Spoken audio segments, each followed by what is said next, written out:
రక్షకుడైన యేసుక్రీస్తు వారి యొక్క అత్యంత శ్రేష్టమైన నామమున నా హృదయపూర్వక వందనాలు తెలియజేస్తున్నాను.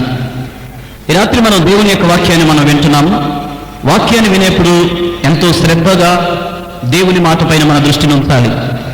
కారణము మన విరోధి అయిన సాతాను దేవుని వాక్యమును మన హృదయములోంచి దొంగిలించుకుని వెళ్ళాలని అపవాది ఎంతో ప్రయత్నం చేస్తూ ఉంటాడు. విశ్వాసుల హృదయాలలో సాతాను దొంగిలించేది దేవుని వాక్యమే.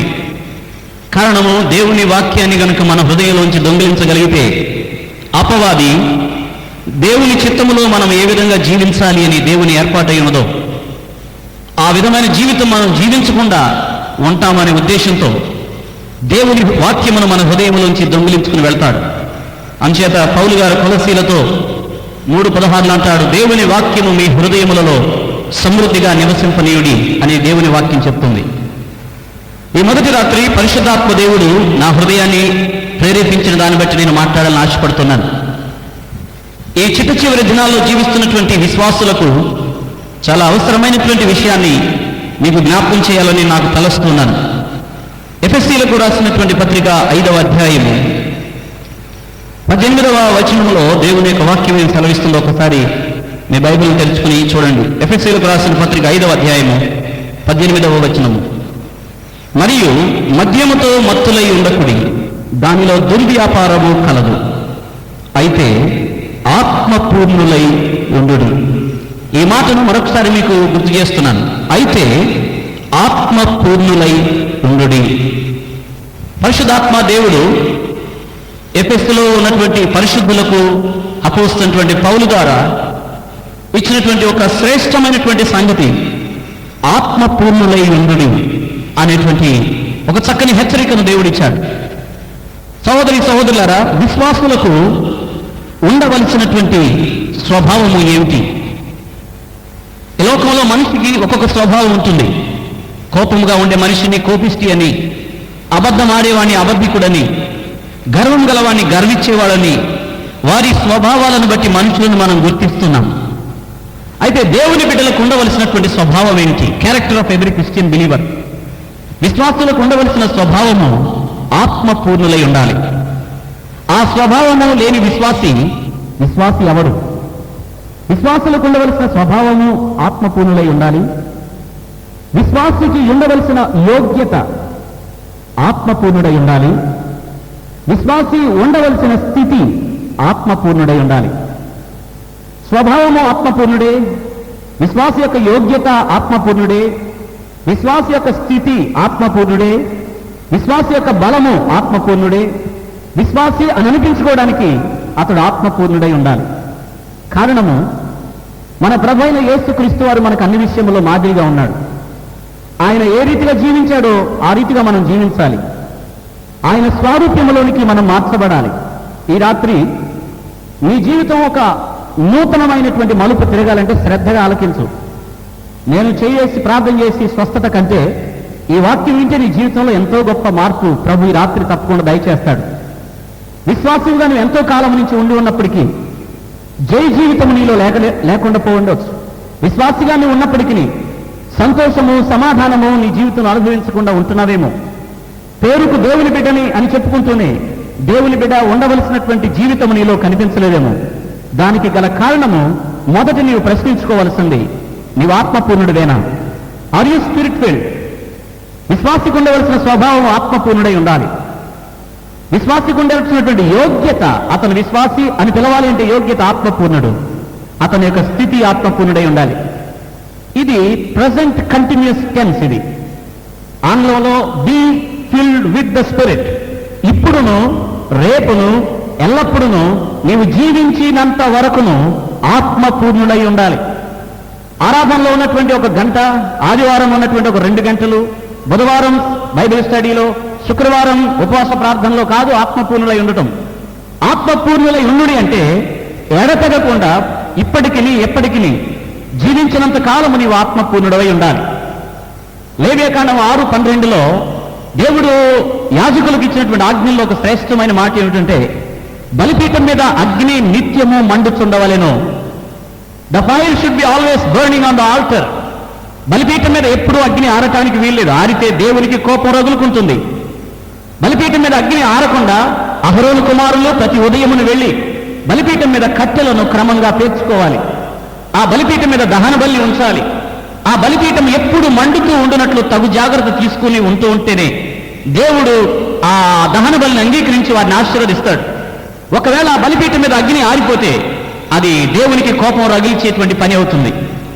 ప్రియమైనటువంటి సహోదరి సహోదరులారా, చాలా మంది ఆత్మను గురించినటువంటి తీవ్రత లేనివారైపోయారు చివరి దినాల్లో. పౌలు గారు తిమోతితో మాట్లాడుతూ 2వ తిమోతి 3వ అధ్యాయం 5వ వచనంలో చెప్పాడు, పైకి భక్తి గలవారయుండి దాని శక్తిని ఆశ్రయించని జనాంగం వస్తారు. ఈ దినాలలో క్రైస్తవుడు భక్తిపరులే గాని శక్తి లేనివారు. పైకి భక్తిగానే ఉన్నారు, కానీ దాంట్లో శక్తి కనిపించట్లేదు. నేను ఎవరిని ఉద్దేశించి మాట్లాడలేదు సుమా, సంఘము మనందరి క్షేమాభివృద్ధి కోసమే మాట్లాడుతున్నాను. దయచేసి నా మాటలు వ్యక్తిగతమని ఎవరు అనుకోవద్దు, మనందరికీ సంబంధించినవే. పైకి భక్తి గల వారే ఉన్నారు కానీ దాని శక్తిని ఆశ్రయించని జనముగా ఉన్నారు. పౌలు గారు కొరింథీ వారితో అంటాడు, 1 కొరింథీ 4:20లో చెప్పాడు, దేవుని రాజ్యము మాటలతో కూడుకున్నది కాదు, దేవుని రాజ్యము శక్తితో కూడుకున్నది అన్నాడు. The kingdom of God is with power. దేవుని రాజ్యం శక్తితో ఉన్నది. శక్తి అనేటువంటి మాట గ్రీకు వారు డునామిస్ అనేటువంటి పదము నుండి తీశారు. డునామిస్ అనే వర్డ్కి ఆ పదమునకు నిర్వచనం అద్భుతము కార్యములు జరిగించు శక్తి. అద్భుత కార్యములు జరిగించు శక్తి. దేవుని రాజ్యంలోనికి ఒక వ్యక్తి వెళ్ళాలి అంటే ఆ వ్యక్తిలో అద్భుత కార్యములను జరిగించే శక్తి ఉండాలి. శక్తి లేకుండా దేవుని రాజ్యంలో అంగుళమైన స్థలము నీవు సంపాదించలేవు. కారణము, బాప్తిస్మమిచ్చు యోహాను దినములు మొదలుకొని ఈ రోజు వరకును పరలోక రాజ్యము బలత్కారుల చేత వశపరచబడుతున్నది. పరలోక రాజ్యమును బలత్కారులు వెళ్ళి వశపరుచుకుంటున్నారు. Strong men are conquering the kingdom of God with power. శక్తి ఉన్న వాళ్లే పరలోకంలోకి వెళ్ళగలుగుతున్నారు. శక్తి లేని వారు పరలోక రాజ్యంలోనికి వెళ్ళలేరు. అగ్నిలో దివిటీలు మండుతున్న వారే ఆ గదిలోనికి వెళ్ళగలరు, మంట ఆరిపోయిన వారు వెళ్ళలేరు. కనుక ఎప్పుడునూ విశ్వాసి ఆత్మపూర్ణుడై ఉండటానికి నీవు పరిశీలించుకోవాలి. కొన్ని సందర్భాలలో అగ్ని ఆరిపోతుంది, అనగా ఆత్మ చల్లారిపోయినది. 1 దశలోనిక 5వ అధ్యాయం 19లో అన్నాడు, ఆత్మను ఆర్పకుడి అని దేవుడు మాట్లాడాడు. ఎఫెసీయులకు రాసిన పత్రిక 4:30లో దేవుడు చెప్తున్నాడు, ఆత్మను దుఃఖపరచుకుడి అన్నాడు. రోమా పత్రిక 8:9లో అన్నాడు, ఎవడైనా క్రీస్తు ఆత్మ లేనివాడైతే వాడు వాడు కాడని దేవుడు మాట్లాడుతున్నాడు. క్రీస్తునందు సహోదరి సహోదరులారా, వాక్యం చదివిన వ్యక్తి అయి ఉండొచ్చు, పాటలు పాడుతున్న వ్యక్తి అయి ఉండొచ్చు, దేవుని ఆరాధించే వ్యక్తి అయి ఉండొచ్చు, కానీ నీ బలిపీఠం మీద నిత్యం అగ్ని మండుతున్నదా? ఎల్లప్పుడూ నీవు ఆత్మపూర్ణుడుగానే ఉంటున్నావా? ఎల్లప్పుడూ నీ హృదయంలో దేవుని గురించిన ఆసక్తి మండుతూ ఉన్నదా? నీ ఎముకలలో దేవుని అగ్ని మండుతూ ఉన్నదా? ఒకవేళ మంటలో చల్లారిపోయే ఆలోచించి రాత్రి సమయం ఎల్లప్పుడూ ఆత్మపూర్ణులై ఉండాలి. పరిశుద్ధాత్మ దేవుని యొక్క ప్రాముఖ్యత అనేక మందికి తెలియదు. కొంతమంది తండ్రి అయిన దేవుని ఆరాధిస్తున్నారు, ప్రభువైన యేసుక్రీస్తుని ఆరాధిస్తున్నారు, కానీ పరిశుద్ధాత్మ దేవునికి సరైనటువంటి స్థానం ఇవ్వట్లేదు. ప్రియ సహోదరులారా, కొత్త నిబంధన బైబిల్ని మీరు జాగ్రత్తగా చదవగలిగితే ఆత్మ అనే మాట రాసినప్పుడు పరిశుద్ధాత్మ దేవుడు ఆత్మ అనేది పెద్ద అచ్చులతో మీకు కొత్త నిబంధన గ్రంథంలో మీకు కనిపిస్తుంది. ప్రతి చోట ఆత్మ వచ్చినప్పుడు పెద్ద అచ్చు మీకు కనిపిస్తుంది. దానికి అర్థం కొత్త నిబంధన సంఘములో ప్రాముఖ్యమైన స్థానము ఇవ్వవలసినటువంటి దైవత్రిత్వములో ఉన్నటువంటి వ్యక్తి ఎవరంటే పరిశుద్ధాత్మ దేవుడే. ప్రకటన గ్రంథము 2-3 అధ్యాయాల్లో మీరు చూస్తే 7 సంఘాలతో మాట్లాడినది చివరి ముగింపులు అన్నాడు, ఆత్మ సంఘములో చెప్పు మాట చెవిగలవాడు వినుగా. కానీ పరిశుద్ధాత్మ దేవునికి ప్రాధాన్యత ఇవ్వబడింది.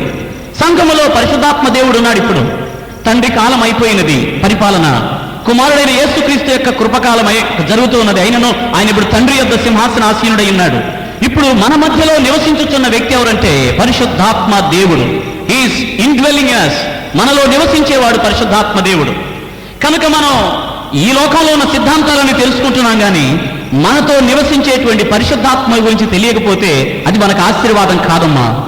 పౌలు గారు ఎఫెసులో ఉన్నటువంటి విశ్వాసుల దగ్గరికి వెళ్ళి అడిగాడు, మీరు బాప్తిసం పొందారా అని అడిగాడు. బాప్తిసం పొందితిమే అన్నారు. అయితే మీరు విశ్వాసం ఉంచారా అన్నాడు. విశ్వాసం ఉంచామన్నారు. అయితే మీరు ఆత్మను పొందారా అని అడిగాడు.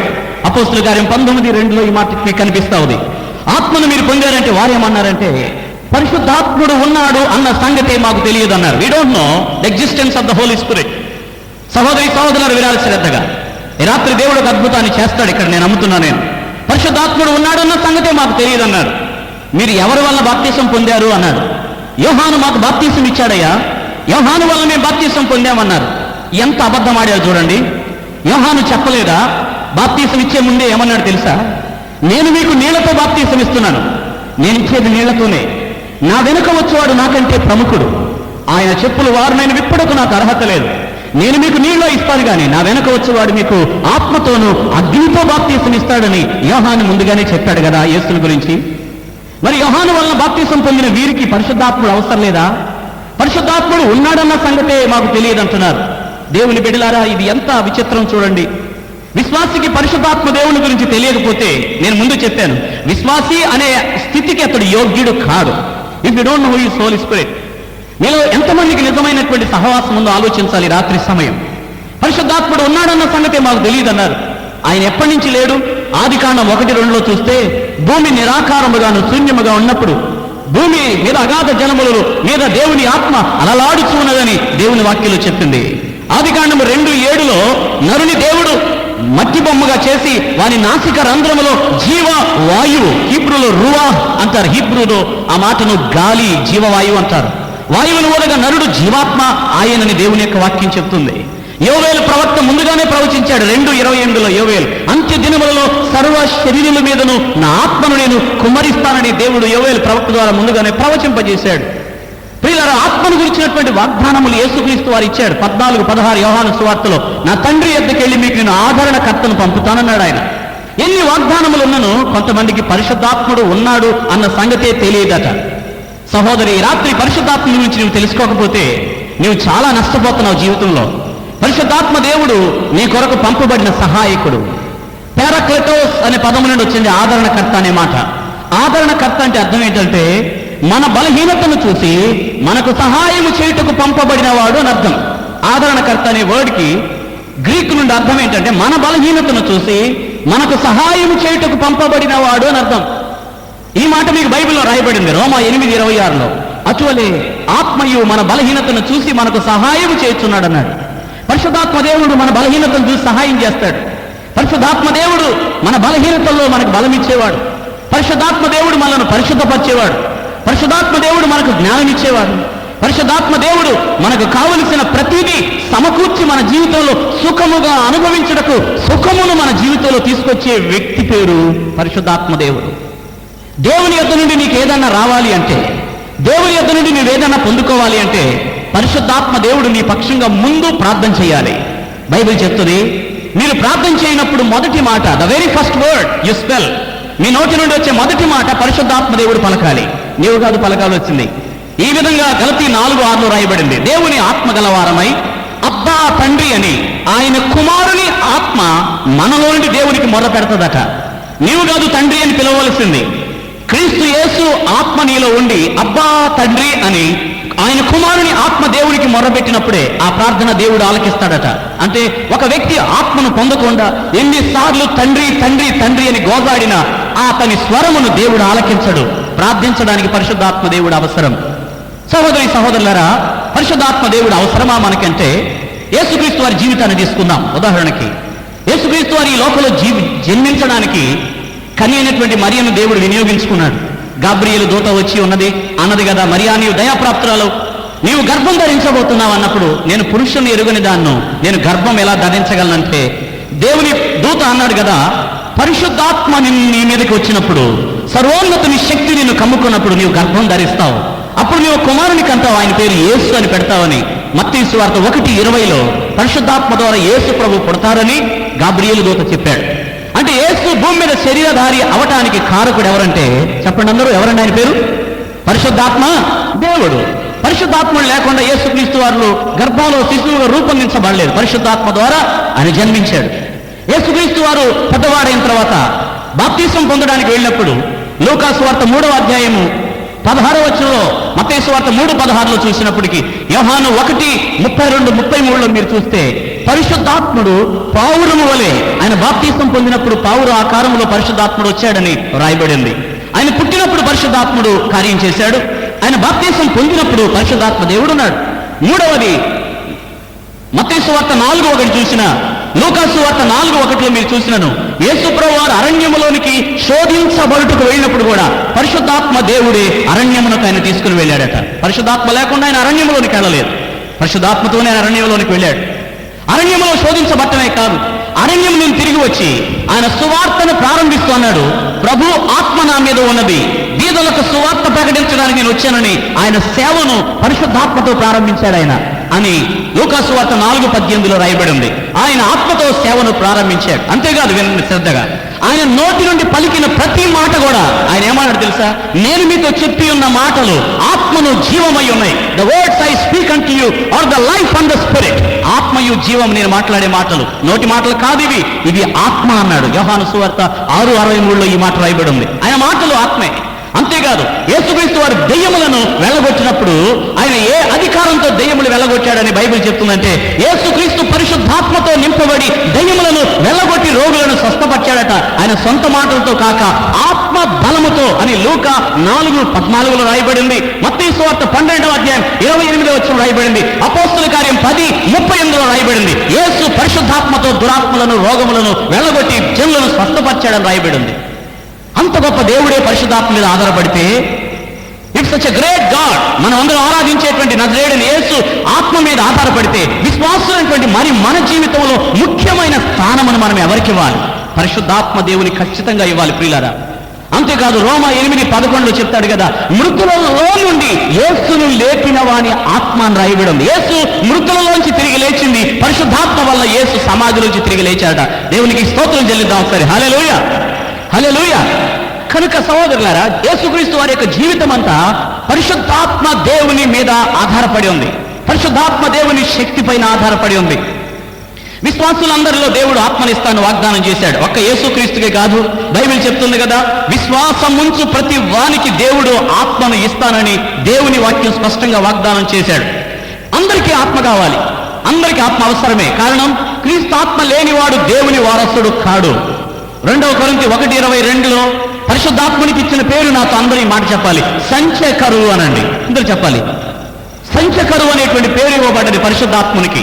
సంచకరువు అనేటువంటి మాటకు అర్థము గ్యారంటీ అని అర్థం. సంచకరువు అంటే బ్యాంకుకు వెళ్ళి ఒక లోన్ మనం తీసుకోవాలి అంటే, మన ఆస్తిని చూసి ఎవరైనా లేకపోతే ఒక గ్యారంటీ వ్యక్తిని మాకు చూపించమంటారు. ఇప్పుడు దేవుని యొద్దకు మనం వెళ్ళాలంటే, దేవుని స్వాస్థ్యం మనం పొందాలి అంటే, దేవుని స్వస్థత మనం పొందాలి అంటే, దేవుని ఆత్మ సంబంధమైన దీవెనలు మనకు రావాలి అంటే, మనకు కావలసినటువంటి సంచకరువు గ్యారంటీ ఎవరంటే పరిశుద్ధాత్మ దేవుడు. సోదరి సోదరులారి, రాత్రి దేవుడిచ్చినటువంటి ఆత్మ సంబంధమైన ఆశీర్వాదం అనుభవించాలనుకుంటున్నావు కానీ నీ జీవితంలో పరిశుద్ధాత్ముడు ఒక్క వెలితి నీకున్నది. ధనవంతుడితో యేసు చెప్పిన మాట అదే, నీకు ఒక్కటి కొదవగా ఉన్నది.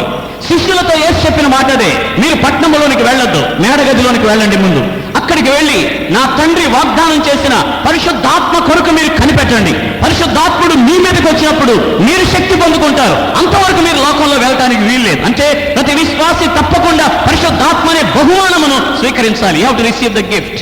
ఈ బహుమానం ఎవరికి? పేతురు అంటాడు, నీకును మీ పిల్లలకి దూరస్తులందరికీ పరిశుద్ధాత్మ అనేటువంటి వరమును దేవుడు ఇస్తానని వాగ్దానం చేశాడు. ఈ రాత్రి దేవుడు ఇస్తాడు, సిద్ధంగా ఉన్నాడు. కానీ నీవు తీసుకోవలసిన మొదటిది ఏంటంటే పరిశుద్ధాత్మ వరాన్ని తీసుకోవాలి. లూకాసు వార్త 11:13 యేసుప్రభువు చెప్పాడు, అడుగువానికి నా తండ్రి నిశ్చయముగా పరిశుద్ధాత్మని ఇస్తా అన్నాడు. దేవుణ్ణి ఎవరైనా ఏదైనా అడగాలంటే ముందు ఆయన ఎదురు నుంచి ఏదైనా సిద్ధంగా ఉన్నాడు. కానీ నీవు తీసుకోవలసిన మొదటిది ఏంటంటే పరిశుద్ధాత్మ వరాన్ని తీసుకోవాలి. లూకాసు వార్త 11:13 యేసుప్రభువు చెప్పాడు, అడుగువానికి నా తండ్రి నిశ్చయముగా పరిశుద్ధాత్మని ఇస్తా అన్నాడు. దేవుణ్ణి ఎవరైనా ఏదైనా అడగాలంటే ముందు ఆయన ఎదురు నుంచి ఏదైనా తన తండ్రి యొక్క పొలమును దున్నుతూ ఉంటాడు. అతన్ని నీవు ప్రవక్తగా అభిషేకించమనగా ఏలియా వెళ్ళి దుప్పటి ఎలీషా మీద వేశాడు.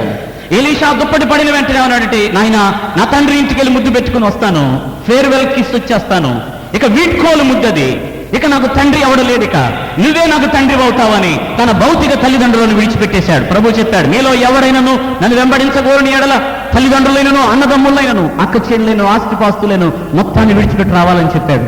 ఎలీషా వెళ్ళి ముద్దు పెట్టుకుని వచ్చి ఆ ఎడ్లను వధించి వాటిని ఆహారంగా చేసి పెట్టేసి అన్నిటిని విడిచిపెట్టి, బైబిల్ చెప్తుంది అప్పటికి ఏలియాకు ఒక శిష్యుడు ఉన్నాడు.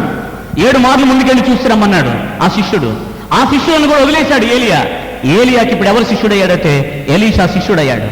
అయినప్పటికీ ఏలియా వెళ్తున్న దారి పొడవున ఏమన్నాడంటే ఎలీషాతో, ఎలీషా గిల్గాలులో నీవు ఆగిపో అన్నాడు. నా వెంట రావద్దు, గిల్గాలులో ఉండిపో. అప్పుడు ఎలీషా ఇచ్చిన జవాబు ఏంటంటే, యెహోవా జీవంతోడు నీ జీవంతోడు, నేను గిల్గాలులో ఆగను, నీ వెంటే వస్తా అన్నాడు. ఇంకొంచెం ముందుకెళ్ళిన తర్వాత వాళ్ళు బేతేలుకి వెళ్ళారు. ఏలియా అన్నాడు బేతేలులో ఉండు అన్నాడు. ఎలీషా అంటున్నాడు యెహోవా జీవంతోడు నీ జీవంతోడు, నేను బేతేలులో ఆగనన్నాడు. మరి కొంచెం ముందుకు వెళ్ళారు, ఎరికోకు వచ్చారు. ఎరికోలో ఆగిపోమన్నాడు. యెహోవా జీవంతోడు నీ జీవంతోడు నిన్ను విడిచిపెట్టనన్నాడు. ఎరికోను దాటి యోర్దానికి వెళ్ళారు. యోర్దాన్లో ఆగిపోమన్నాడు. యోర్దాన్లో కూడా ఆగనన్నాడు. అతను నీ యెహోవా జీవంతోడు నీ వెనక వస్తాన్నాడు. ఎందుకు వస్తున్నావు అన్నాడు. అప్పుడు ఎలీషా ఇచ్చిన మాట ఏంటంటే, నా ఏలినవాడా, నీ ఆత్మలో 2 పాళ్ళు ఆత్మ నాకు కావాలి అన్నాడు. నీ మీద ఏ ఆత్మ అయితే ఉందో ఆ ఆత్మ నాకు కావాలి, ఎందుకంటే నీ శిష్యుడను కాబట్టి నేను, నీ ఆత్మ నా మీదకి రావాలన్నప్పుడు ఏలియా అన్నాడు, ఒకవేళ నేను నీకు కనబడితే ఆ సమయంలో నువ్వు ఉంటే వీలు పడితే నేను నీకు ఇస్తా అన్నాడు. బైబిల్ చెప్తుంది కదా, ఏలియాని అగ్ని గుర్రములు ఆకాశమునకు తీసుకుని వెళ్తుండగా ఎలీషా మొరబెట్టగా బైబిల్ చెప్తుంది, ఏలియా తన దుప్పటిని వేయగా ఎలీషా దుప్పటిని పట్టుకున్నాడు. ఏలియా దేవుడు ఎక్కడా అని యోర్దాను కొట్టగా యోర్దాను నది 2 పాయలైంది. ఏలియా ఆత్మ ఎలీషా మీదకి వచ్చింది. సహోదరులారా, ఏలియా ఆత్మ ఎలీషా మీదకి వచ్చింది. సంఖ్యాకాండం 11వ అధ్యాయం మీద తర్వాత చూసుకోగలిగితే మోషే మీద ఉన్న ఆత్మ ఇశ్రాయేలీయుల 70 మంది పెద్దల మీదకి వచ్చి నిలబడిందట. మోషే మీద ఏ ఆత్మ ఉందో ఆ ఆత్మ 70 మంది మీదకి వచ్చి నిలబడినప్పుడు యెహోషువ చూశాడు. ఇది ప్రత్యక్ష గుడారం దగ్గర 2 యవనస్తులు ప్రవచిస్తుంటే బహుశా ప్రవచనాలకు వ్యతిరేక అనుకుంటా అతను. పరిశుద్ధాత్మ దేవుడు లేడనుకున్నాడు అప్పటి వరకు యెహోషువ. మోషేకి ఒక్కడి తప్ప అందరికి రాదు ఇది. యేసుప్రభు ఒక్కడికే పరిశుద్ధాత్మ, అపోస్తులకే పరిశుద్ధాత్మ, మనకు లేదని చాలా మంది వాదించే వాళ్ళు ఉన్నారు. కారణం వాళ్ళు ఇచ్చేటువంటి మాట ఏంటంటే, వాళ్ళు చెప్పేటువంటి మాట ఏంటంటే, ప్రవచనములైన నువ్వు నిలిచిపోవును, నీ దర్శనములు జ్ఞానమైన నువ్వు నిరర్ధకమైపోవునని 1 కొరింథీ 13లో రాయబడిన మాట తీసుకుని ప్రవచనాలు ఆగిపోతాయి, దర్శనాలు ఆగిపోతాయి, భాషలు ఆగిపోతాయి అంటారు. నేను ఒప్పుకుంటా, దర్శనాలు, భాషలు, ప్రవచనాలు అన్ని నిలిచిపోతాయి ఎప్పుడు ఆ వాక్యం మీరు సరిగ్గా చదివితే. ఇప్పుడు అద్దములో చూసినట్టు చూస్తున్నాం, అప్పుడైతే ముఖాముఖిగా చూస్తాం. భాషలు, దర్శనాలు, ప్రవచనాలు ఎప్పుడు ఆగిపోతాయి అంటే అండి, యేసుని ముఖాముఖిగా చూసినప్పుడు ఆగిపోతాయి. ఎప్పుడు? 2వ రాకడ. యేసుక్రీస్తు 2వ రాకడ